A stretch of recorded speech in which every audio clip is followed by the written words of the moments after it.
우리 기독교 복음의 가장 위대한 점이 있다면 우리를 죄와 사망에서 구원할 능력이 복음에 있다는 것입니다. 그러나 복음에는 이러한 능력 외에도 또 다른 능력이 있습니다. 그것은 어제와 오늘과 내일을 모두 바라보면서 인생의 미래의 방향을 제대로 잡도록 하는 능력이 있다는 것이죠. 이 세상 가운데서 인생을 낭비하는 수많은 사람들을 보게 되는데 이들의 특징은 모두가 잘못된 인생관을 가지고 있다라고 하는 것입니다. 이들은 인생의 가치와 목적을 제대로 파악하는 데 실패한 사람들입니다. 그들의 인생 철학이 있습니다. 난 내가 얻을 수 있는 모든 것을 얻기 위해 태어났다. 나는 세속적인 쾌락을 누리기 위해 태어났다. 소유와 쾌락을 위해서 모든 인생을 탕진하는 것입니다. 오늘 누구라도 이런 원칙을 가지고 있다면은 헛된 것을 얻기 위해서 그리고 쾌락을 누리기 위해서 모든 인생을 탕진하고 말 것입니다.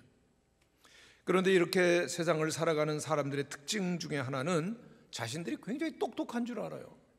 세상의 모든 것을 소유하고 세상에서 즐길 수 있는 모든 것을 즐길 수 있는 기회를 놓치지 말고 즐겨라, 소유해라. 나는 똑똑하다, 영리하다.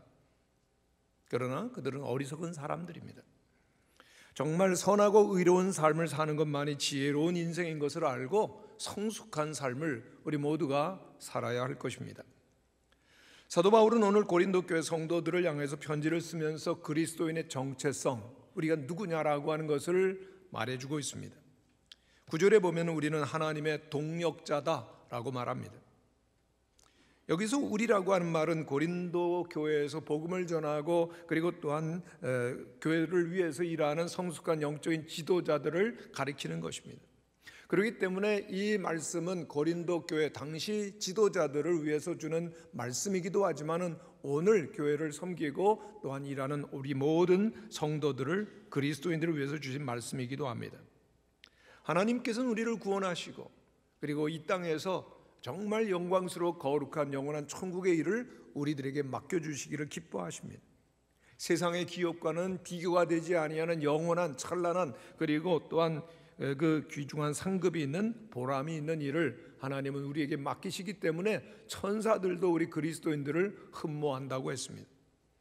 그러면 이렇게 성숙한 하나님의 사람이 될 수 있는 조건 무엇입니까? 무엇보다도 우리는 우리의 인생을 예수 그리스도라고 하는 터 위에 세워야 된다는 것입니다. 하나님 오늘 사람을 찾으십니다. 누가 하나님의 마음과 뜻과 계획과 목적을 알고 그리고 하나님을 위해서 살아가느냐? 영원한 이 땅에 헛되이 지나간 시간이 아닌 영원한 하나님의 나라를 위해서 살아갈 사람을 찾으시는 거죠. 하나님께서는 목적이 있으십니다. 인류가 죄악으로 말미암아 무너뜨린 세상을 예수 그리스도로 말미암아 다시금 세우시는 것이죠.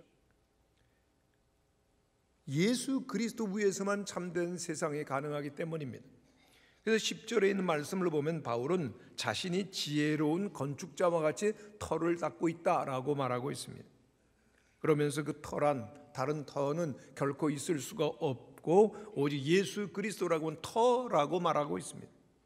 그리스도 예수만이 우리의 반석이십니다. 그리스도 예수만이 우리가 의지할 영원한 터전이십니다. 오늘 우리의 믿음 어떤 믿음입니까? 예수님을 의지하는 믿음만이 영원한 터전이 되는 것입니다. 오늘 우리의 신앙의 초점은 오직 한 번 예수님께 맞춰지고 그리고 하나님을 바라볼 때만 견고해지는 것입니다. 그렇기 때문에 사도 바울은 모든 사역의 초점을 예수님께 맞추고 있습니다. 목회자에게 또 영적인 지도자에게 책임과 직무가 있다면은 사람들의 초점이 자기에게 맞춰지지 않도록 하는 겁니다. 사람은 누구나 다 흔들리고 오류가 있을 수 있습니다. 참 기독교의 영적 지도자의 특징은 눈을 들어 오직 주님만 바라보라고 하는 데 있는 것입니다. 이것은 바로 사도 바울이 복음을 전하며 하나님의 교회를 세울 때 가지고 있었던 원칙입니다. 예수를 바라보라. 예수라고 하는 터 위에 교회를 세우고 사람들을 세우고 또한 하나님의 나라를 확장시켜 나가는 것입니다. 사도 바울에게 있어서의 소원이 있다면 자기 출세, 자기 명예, 자기 소유가 아닙니다. 오직 영원한 하나님의 복음을 전하는 것입니다. 맡겨주신 사명대로 그리스도 예수라고 한 터 위에 하나님의 교회를 세워가면서 하나님의 나라를 이루기 위해서 복음을 전하고 있는 것이죠. 예수 그리스도의 터 위에 복음 위에서 예수님의 마음으로 그는 모든 일을 하기를 원했던 것입니다. 이번 뉴질랜드 코스타에서 청년들과 은혜를 나누면서 또 많은 목회자들도 그곳에서 만날 수 있었습니다. 그런데 이민자들의 삶이라는 게 얼마나 어렵고 힘들지 모릅니다. 여러분, 이민자의 삶이 꽤 화려해 보이고 풍요로워 보이지만은 그러나 여러분 너무너무 어렵습니다. 한국에서 사는 것도 어려우시죠? 이민 가면 나을까요? 이민은 10배나 어렵습니다. 정말 고독하고요, 아주 경쟁이 있고 힘든 그런 그 경쟁을 뚫고 나가서 중심부로 간다? 거의 불가능합니다. 그 모든 분들이 너무나 지치고 힘들고 그러다 보니까 그런 분들을 대상으로 한 목회도 너무나도 여러 가지 많은 어려움과 문제가 있을 수밖에 없습니다. 교회가 어떠냐? 대부분의 교회 갈등과 분열과 문제와 시기가 가득하고 그 가운데서 목회자들은 많이 지쳐 있고 그리고 소진되어 있고 상처투성이고 병들고 아주 많이 지쳐 있는 모습들을 보면서 위로해드리고 격려해드렸습니다. 그런데 한 목회자 가정과 교제를 하는데 그 목사님 가정이 그런 그 간증을 하셨습니다. 이 목사님 청년 사역을 아주 열정적으로 잘하셨고 찬양 사역으로 복음을 힘있게 전하던 유능한 사역자입니다. 뉴질랜드 가서 사역을 하는 가운데 어느 날 뉴질랜드에서 가장 큰 그 교회, 역사 있는 교회 목회자로 담임 목사님으로 청빙을 받으셨어요. 근데 목사님이나 사모님이나 두 분 다 그 교회를 가고 싶은 마음이 전혀 없으셨습니다. 왜냐하면 그 교회 소식을 잘 알고 있었기 때문에.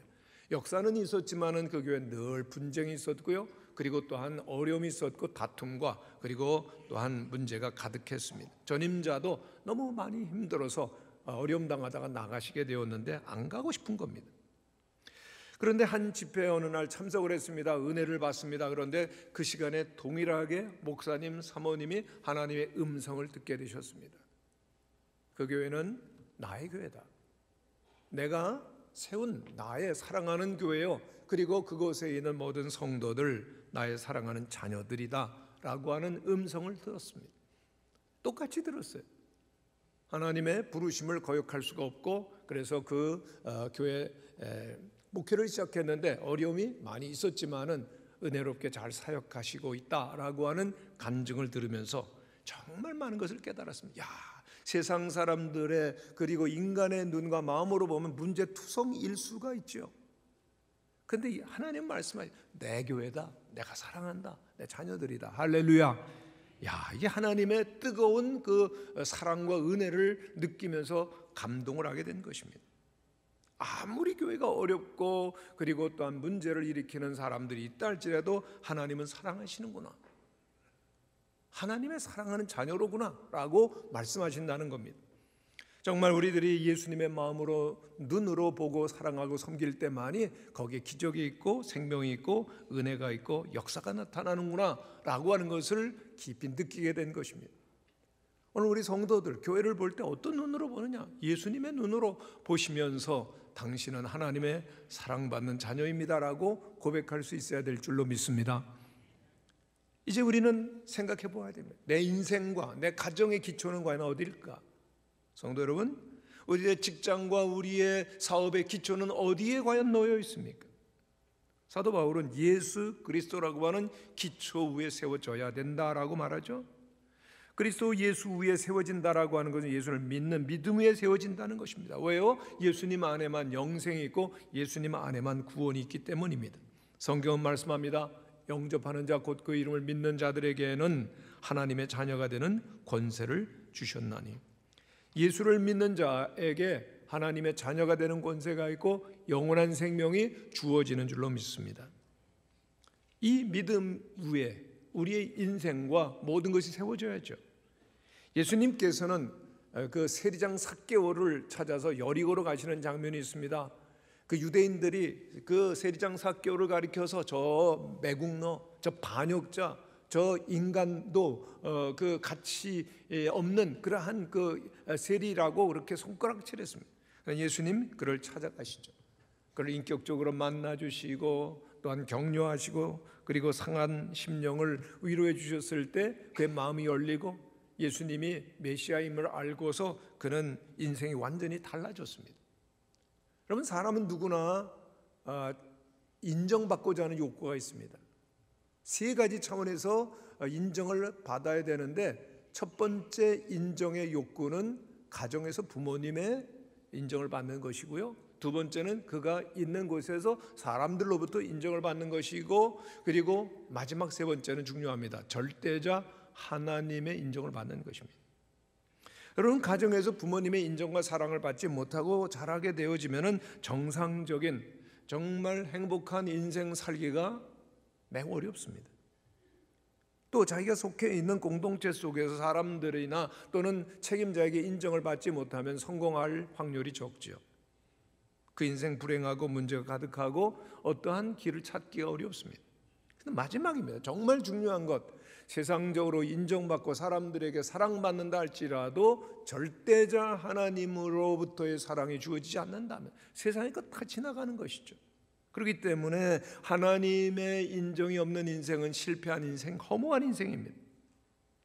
오늘 우리를 사랑하시고 용서하시고 용납하시는 예수님을 만나지 않는다면, 그렇기 때문에 늘 인생은 뭔가 부족하고 그리고 목마르게 되는 것입니다. 오직 예수님을 만날 때만이 진정한 평안이 있고 그리고 풍성한 삶이 시작이 됩니다.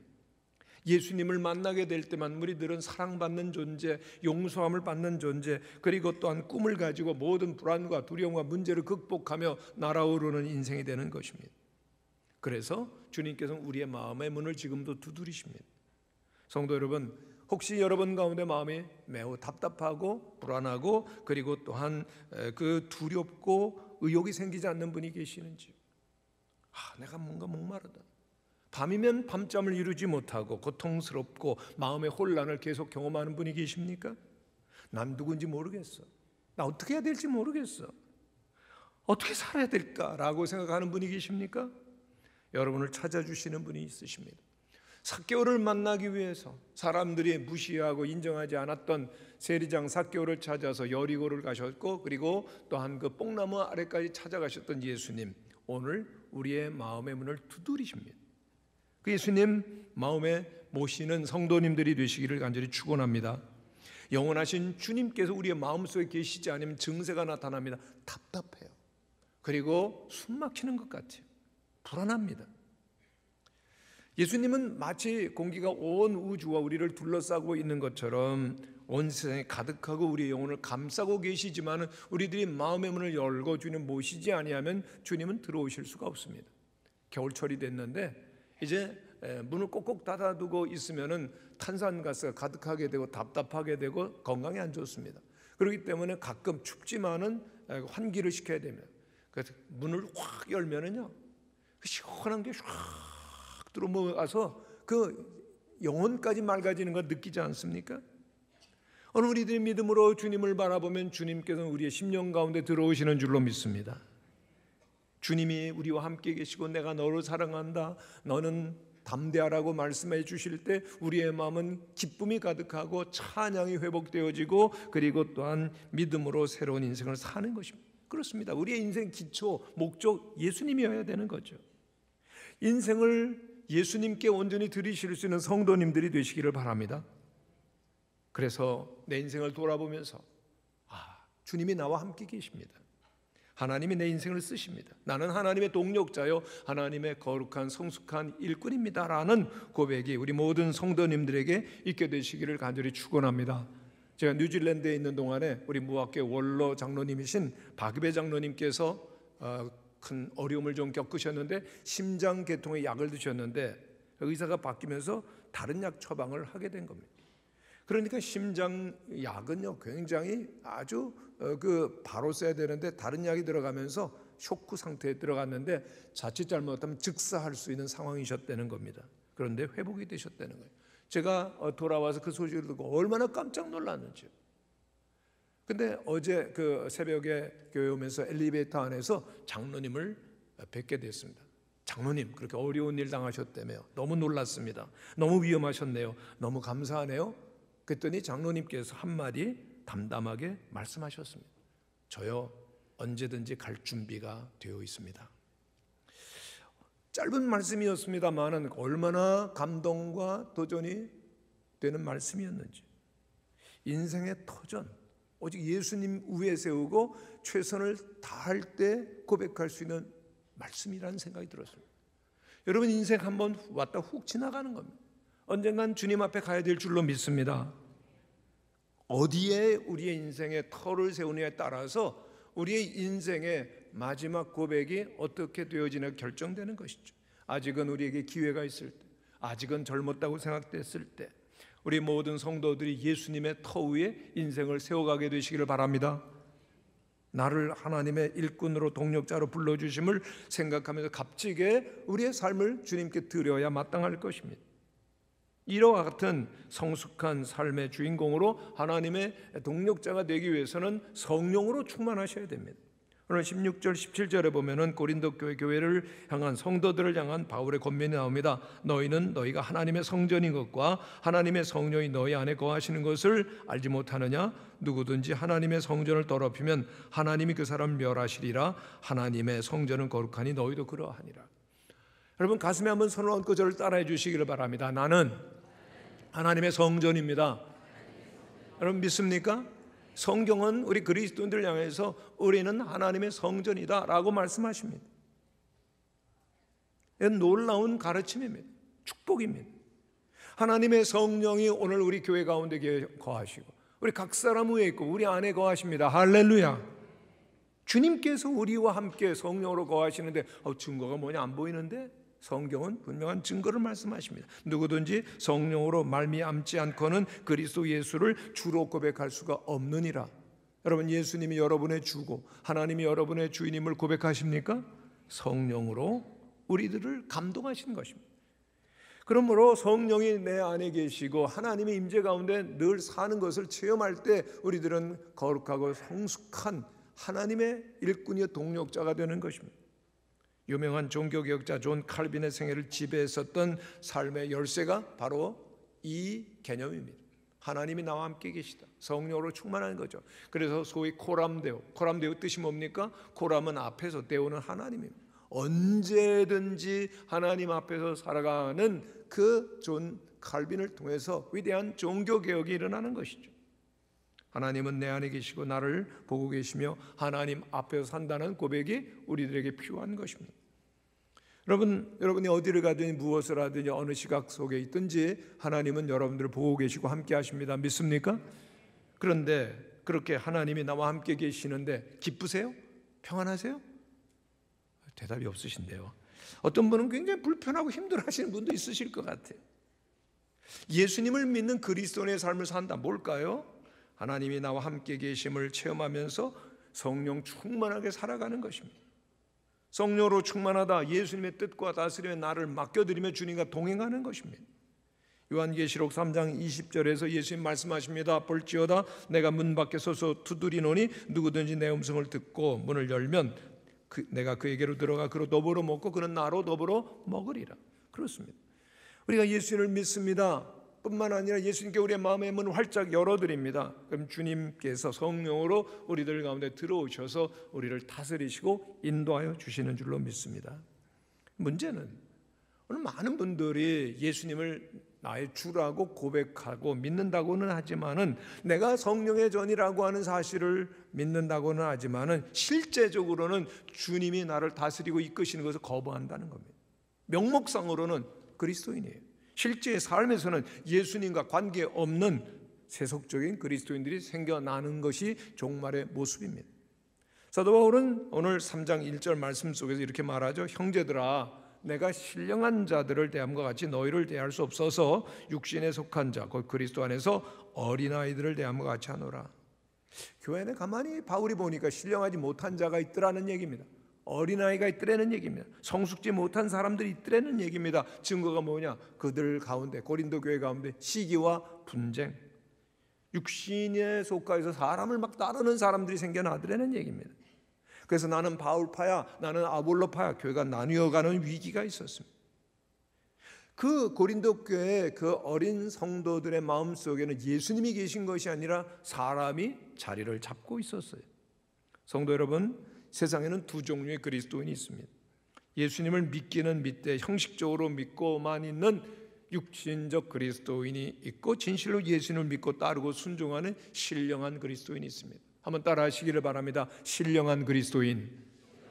육신적 그리스도인. 그리스도인이기는 하지만 확연한 차이가 있는 것입니다. 육신적 그리스도인이란 누구냐? 예수님을 믿는다고는 하지만은 실제로 예수님을 따르지 아니하고 성령님에 순종하지 아니하며 자기 중심으로 내 뜻대로 사는 겁니다.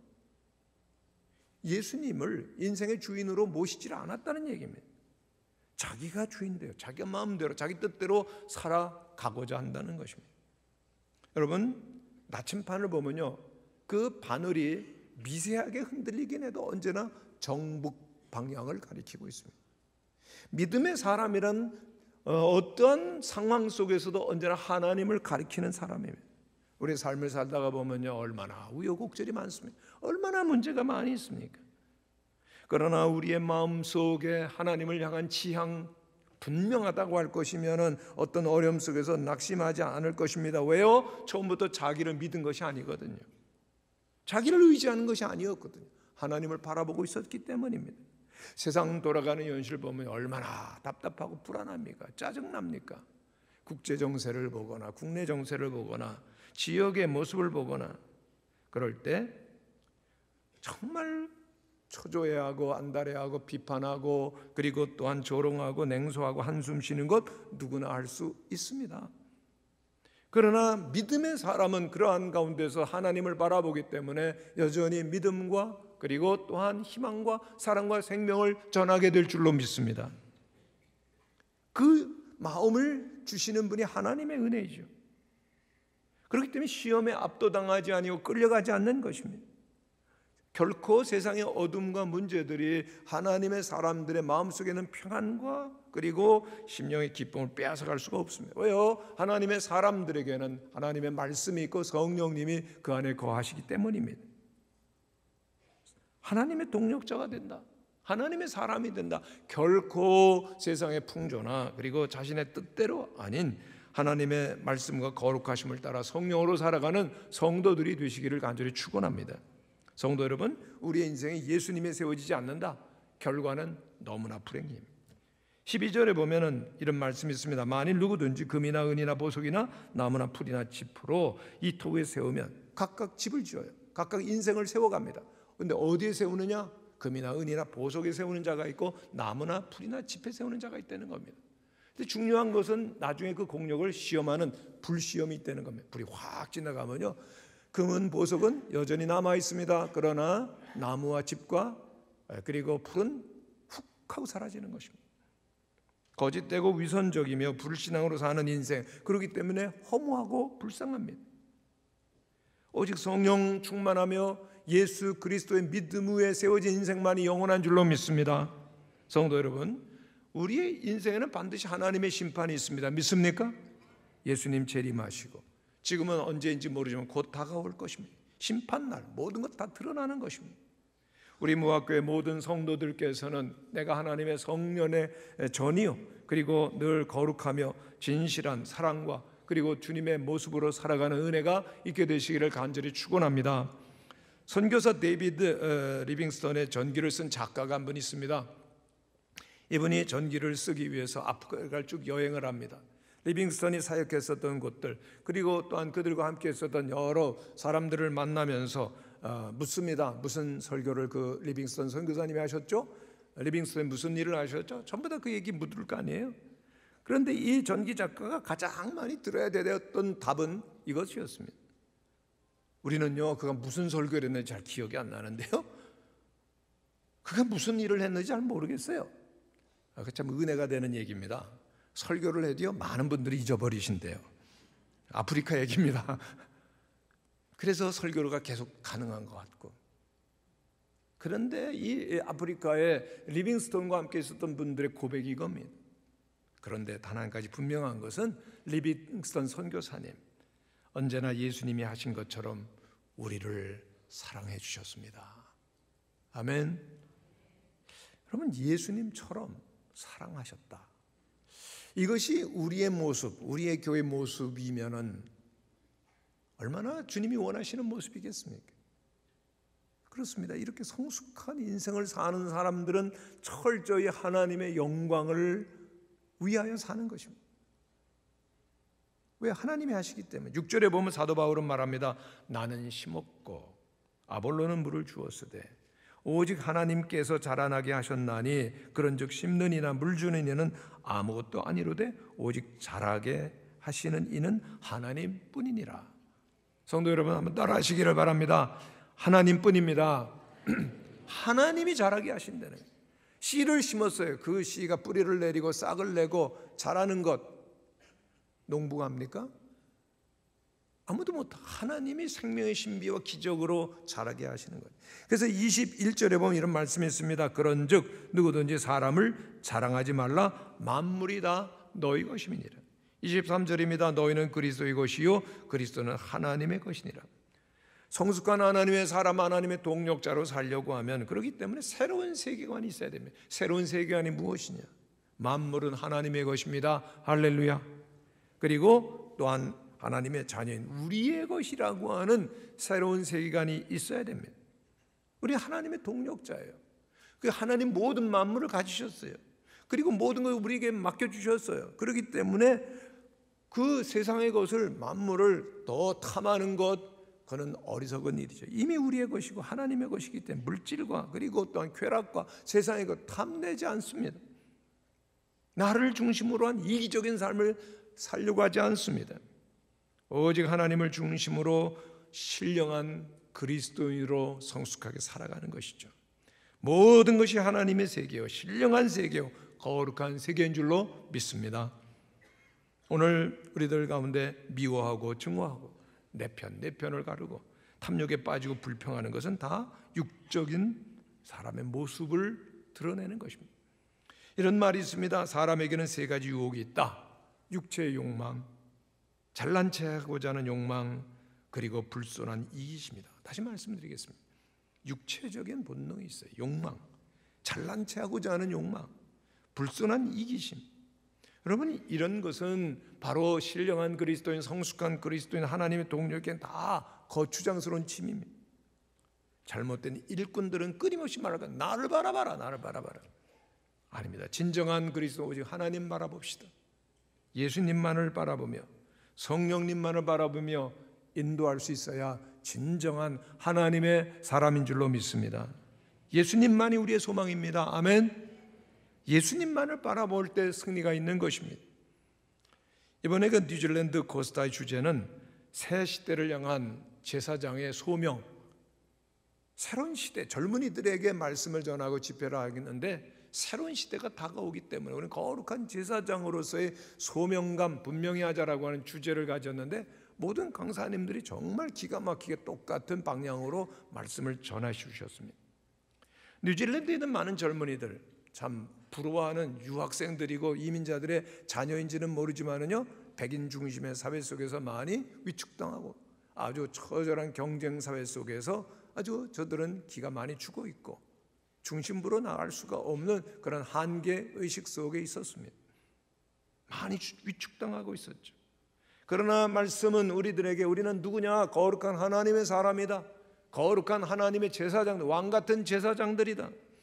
그러므로 어떤 일을 당해도 결국은 하나님께서 우리와 함께 계시고 하나님의 뜻을 이룬다라고 하는 당당한 그러한 자아의식을 가지고 나아가자라고 하는 그런 격려의 메시지가 계속 선포되었습니다. 그런데 그 가운데 한번 목사님께서 비유를 두셨는데 참새같이 살지 말자 그래요. 참새는 어떻습니까? 참새가 어떻게 옵니까? 짹짹 울죠. 참새는 아무 데서나 막 주워 먹습니다. 아무 데나 갑니다. 평범하고 그리고 보통 인생이죠. 그러나 독수리 인생도 있다 그랬어요. 독수리는요, 높은 태양을 마주보고 올라갈 수 있는 유일한 새 중의 왕이랍니다. 높이 상승기류를 타고 그 하늘에서 떠 있는 모습은 보기만 해도 감동을 주고 큰 비전과 용기와 도전을 상징하죠. 그래서 독수리의 날개치며 올라간다는 성경 말씀이 생각이 나는 겁니다. 소년이라도 피곤하며 장정이라도 넘어지며 쓰러지되 오직 여호와를 앙망하는 자는 독수리의 날개치며 올라감 같을 것임이니라. 얼마나 젊은이들과 함께 은혜가 되었는지 그 은혜를 한번 요약해서 쓰고 싶었습니다. 제가 석 주 전에 우리 교육자 그 수련회를 가서 문득 그 감동이 있어 시를 한 편 인생 최초로 써봤습니다. 근데 또 이번에도 은혜가 돼가지고 또 시로 한번 쓰고 싶어가지고 두 번째 시를 썼는데 옆에 있던 교수님이 그 내용을 보더니 이게 내용이 잘 정리가 됐다는 겁니다. 이번 코스타 집회 청년들에게 소개를 하자. 그래서 폐회식 때 그 시를 소개를 했습니다. 그랬더니 뉴질랜드 코스타 대표 목사님께서 그 지역 신문인 크리스천 라이프에 게재를 하겠다는 겁니다. 곧 게재가 될 겁니다. 그래서 그 시를 썼는데 그 제목이 독수리의 기도입니다. 그래서 한번 소개를 해드릴 터인데요, 들어주시면 좋겠습니다. 독수리의 기도. 평생 떼내고 싶었던 크고 어색한 날개를 펴서 거센 바람 온몸에 휘감아 찬연히 빛나는 태양 마주보며 다시 날아오르게 하소서. 아스라이 멀어지는 익숙했던 숲과 들과 꽃들, 가득 차오르는 외로움, 작고 예쁜 참새 향한 그리움 모두 비워내게 하소서. 드높은 하늘에 펼쳐진 당신의 가슴에 안겨 고요히 원을 그리며 바다 건너 새 땅 찾아 떠나는 푸르른 꿈으로 깨어나게 하소서. 어둠 제쳐 떠오른 태양 등지고 위태로이 절벽에 앉은 슬픈 친구의 심장에 불 붙여 함께 하늘 높이 올라 떠나가게 새바람 힘차게 불어오르게 하소서. 독수리의 기도입니다. 아이고 고맙습니다. 우리 청년들도 박수를 쳐줬는데 우리 성도님들도 박수를 쳐주셔서 감사합니다. 참새 인생 아무 데서나 먹고 그리고 또한 짹짹거리는 그러한 작은 초라한 자상이 아닌 높이 날아오르는 독수리의 자상을 가지고 함께 비전을 펼쳐나가는 인생이 되자 새로운 시대가 오지 않느냐라고 하는 그런 메시지가 얼마나 은혜가 되었는지 모릅니다. 그렇습니다. 우리들이 독수리와 같은 인생, 성숙한 삶의 주인공이 되려고 하면은, 즉 하나님께 영광을 돌리려고 하면 자기 중심적 생각을 하나님 중심으로 바꿔야 될 것입니다. 내 가정, 내 직장, 내 사람 아니죠. 하나님의 사람, 하나님의 직장, 하나님의 가정으로 바꾸어야 하나님께 영광을 올려드릴 것입니다. 우리는 누구입니까? 하나님의 동력자, 만왕의 왕이신 온 세상을 다루시는 하나님의 동력자라고 하는 것이죠. 동력자라고 하는 원래의 의미는 바로 멍에를 함께 존재가 된다는 거예요. 하나님의 동력자가 된다. 하나님과 함께 멍에를 맨 거룩한 존재라고 하는 것이죠. 하나님께서는 오늘 우리와 더불어 하나님의 일을 이루어가기를 원하시는 것입니다. 우리는 외롭고 힘든 인생을 살아가는 것 같지만 성령님께서 우리 안에 거하시는 줄로 믿습니다. 성령이 우리와 함께 멍에를 지시고 내가 너와 함께한다. 이리로 가자. 너는 할 수 있다. 격려하시고 능력을 주시기 때문에 아무리 곤고하고 시험과 고난이 가득하다 할지라도 우리는 승리할 줄로 믿습니다. 인생이 아무리 어둡고 불행하고 문제가 가득하다 할지라도 우리는 주님과 함께 나가서 세상에 빛을 비추며 소망을 전하는 하나님의 사람이 될 줄로 믿습니다. 다시 한번 이제 우리들이 하나님의 동력자여 거룩한 성숙한 그리스도인인 것을 믿고 그리고 하나님과 함께 하나님을 향해 나아가는 모든 성도님들, 승리하는 성도님들 되시기를 간절히 축원합니다.